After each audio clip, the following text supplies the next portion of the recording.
Assalamualaikum. Ketemu lagi di pertemuan ketiga. Pada pertemuan kedua kemarin, kita udah bahas mengenai kasus klasifikasi biaya.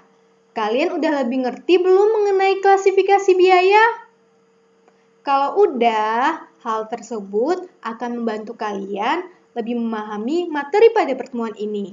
Apa sih pertemuan kali ini akan kita bahas?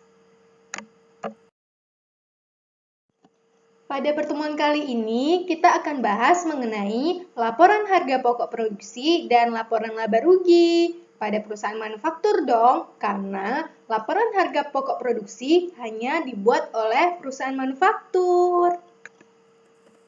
Yuk, kita mulai belajarnya.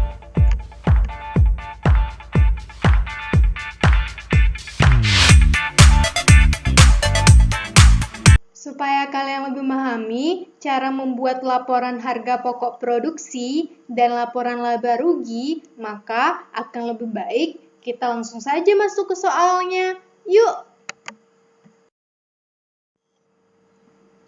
PT Tiara Sejahtera memproduksi makanan kucing. Berdasarkan catatan yang dibuat oleh perusahaan, diperoleh data sebagai berikut, di mana setiapnya adalah dalam jutaan.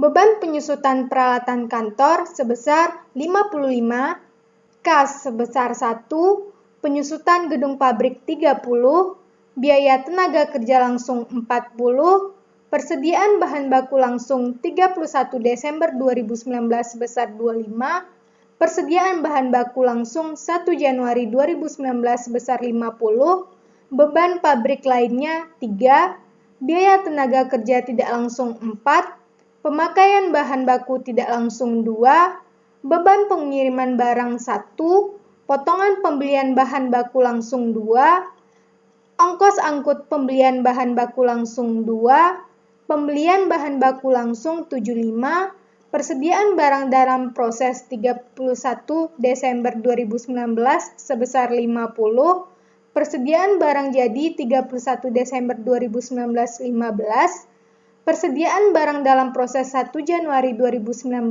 adalah 28, diskon penjualan sebesar 5, persediaan barang jadi 1 Januari 2019 adalah 25, beban bunga sebesar 1, pendapatan bunga sebesar 5, pajak PPh badan sebesar 2%, piutang dagang sebesar 76, beban gaji personalia 50, penjualan 390, dan beban sewa toko sebesar 90. Nah, untuk kas dan piutang dagang itu tidak dimasukkan ke dalam laporan harga pokok produksi dan laporan laba rugi karena dia merupakan komponen dari laporan posisi keuangan. Oke, kita lanjut ke soalnya ya. Berdasarkan data tersebut, susunlah laporan harga pokok produksi dan laporan laba rugi PT Tiara Sejahtera untuk periode yang berakhir 31 Desember 2019.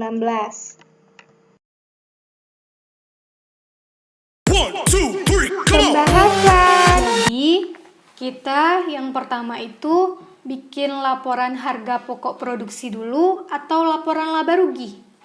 Ya, yang pertama kali yang harus kita buat itu adalah laporan harga pokok produksi.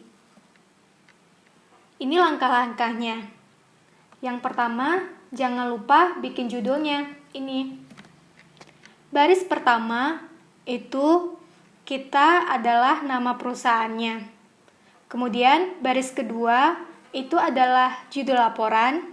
Kemudian baris ketiga adalah periode pelaporannya. Pertama-tama, persediaan bahan baku langsung awal, yakni tanggal 1 Januari 2019, itu sebesar 50, ditambahkan dengan total pembelian bersih sebesar 75. 75 ini didapatkan dari pembelian bahan baku langsung, ditambah dengan ongkos angkut pembelian bahan baku langsung, kemudian dikurang dengan potongan pembelian bahan baku langsung, sehingga didapatkan total pembelian bersih itu sebesar 75. Persediaan bahan baku langsung awal ditambah dengan total pembelian bersih itu akan menghasilkan persediaan bahan baku langsung yang tersedia untuk digunakan sebesar 125.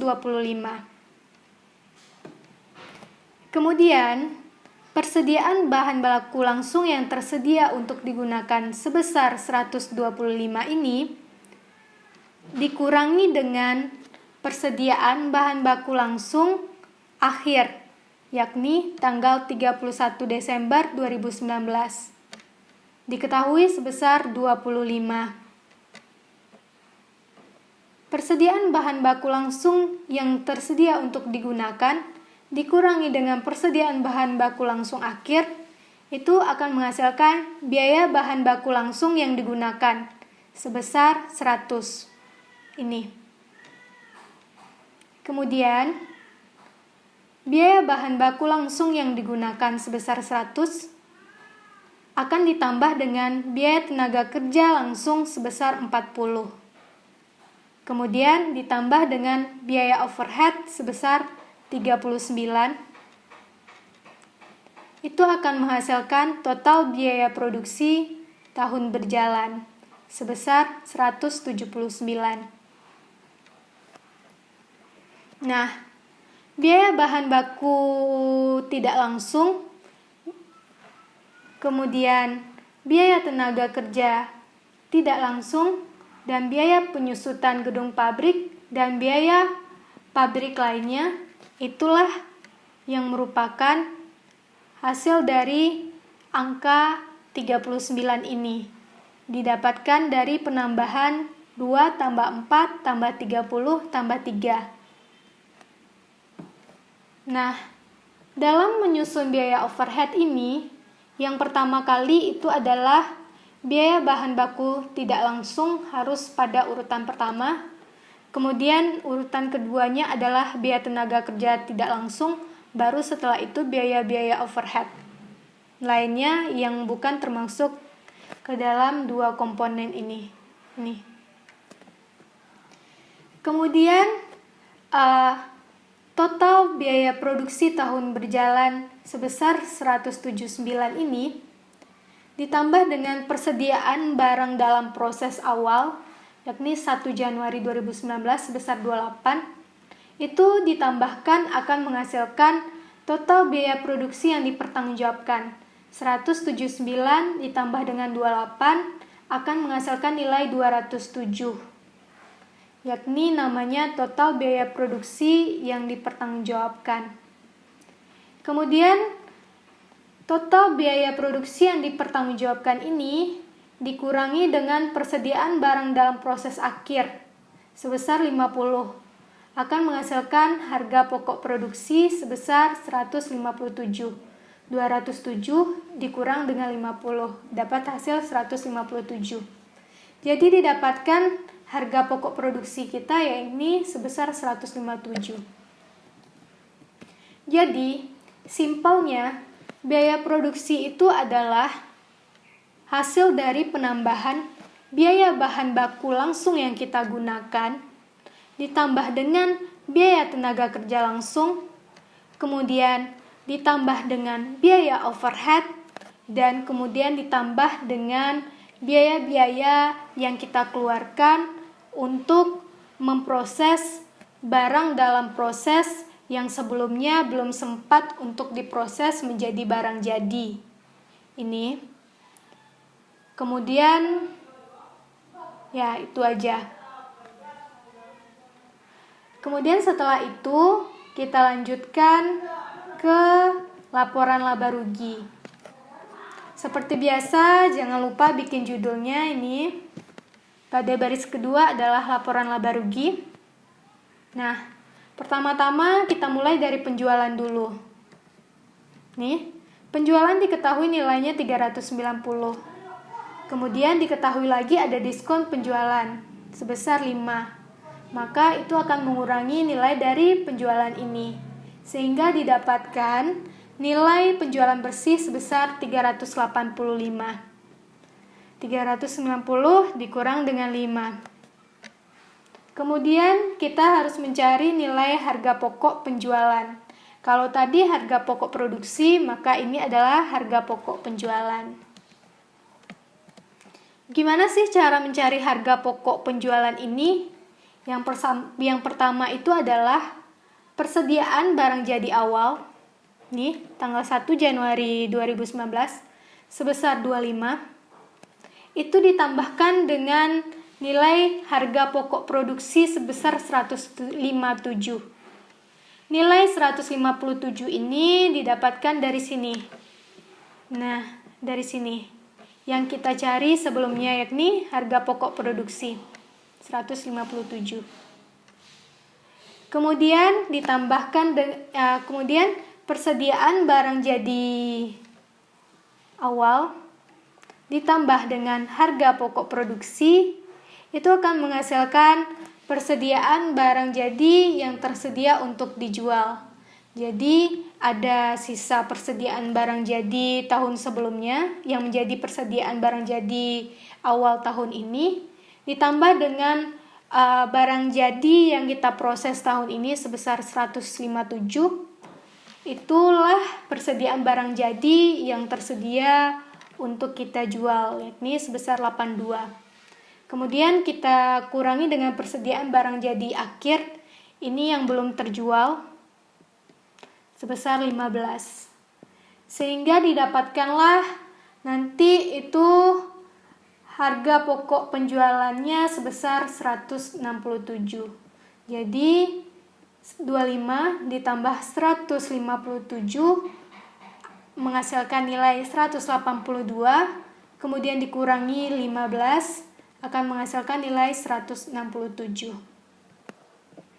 Kemudian nilai penjualan bersih ini dikurangi dengan harga pokok penjualan sebesar 167, itu akan menghasilkan laba kotor sebesar 218. Kemudian laba kotor 218 ini dikurangi dengan beban-beban operasi. Nah, ini beban operasi. Ini beban operasi. Beban operasi itu terdiri dari beban pemasaran dan beban administrasi dan umum. Sebagaimana kita udah belajar kemarin, beban pemasaran itu terdiri dari apa aja? Kemudian beban administrasi dan umum itu terdiri dari apa aja? Di soal yang termasuk kategori beban pemasaran yakni itu adalah beban pengiriman barang sebesar 1, kemudian beban sewa toko 90, sehingga didapatkan total beban pemasaran itu adalah sebesar 91. Kemudian beban administrasi dan umum itu terdiri dari beban penyusutan peralatan kantor yang ada di soal 55, kemudian beban gaji personalia 50 yang ada di soal aja, sehingga didapatkan total beban administrasi umum itu adalah 105. Jadi total beban operasi itu adalah total beban pemasaran sebesar 91 ditambah dengan total beban administrasi dan umum sebesar 105. Itu totalnya adalah sebesar 196. Kemudian laba kotor ini nanti dikurangi dengan total beban operasi sebesar 196. Itu akan menghasilkan laba operasi sebesar 22. 218 dikurang 196 sama dengan 22. Kemudian setelah itu ada pendapatan dan beban lain, yakni pendapatan bunga dan beban bunga. Pendapatan bunga itu pendapatan lainnya, beban bunga itu adalah beban lainnya. Pendapatan bunga itu 5, kemudian beban bunga itu 1. Sehingga pendapatan lebih besar daripada beban, sehingga ini positif. 5 kurang 1, 4 positif. Tapi kalau misalnya di sini adalah 3, kemudian ini 4, maka di sini dikurung minus 1. Berarti dia nanti menjadi pengurang, bukan penambah. Kalau misalnya ini hasilnya minus ya. Tapi kan di sini hasilnya adalah plus. 5 dikurang 1 plus jadinya 4. Jadi laba operasi kita 22. Kemudian ada pendapatan dan beban lain, itu setelah dikurangi beban tadi nilainya plus, itu 4. Jadi laba ditambah sama ini 4 jadinya 26. Itu adalah beban laba sebelum pajak. Maaf, bukan beban, laba sebelum pajak. 22 tambah 4 sama dengan 26. Itu laba sebelum pajak. Kemudian kita masukkan pajaknya. Pajak diketahui 2%. 2% dikali 26, laba sebelum pajak, sehingga didapatkan nilai pajaknya itu adalah 0,5. Laba sebelum pajak dikurangi dengan pajak 0,5, itu akan menghasilkan laba bersih sebesar 25,5. Nah, selesai kita bikin laporannya.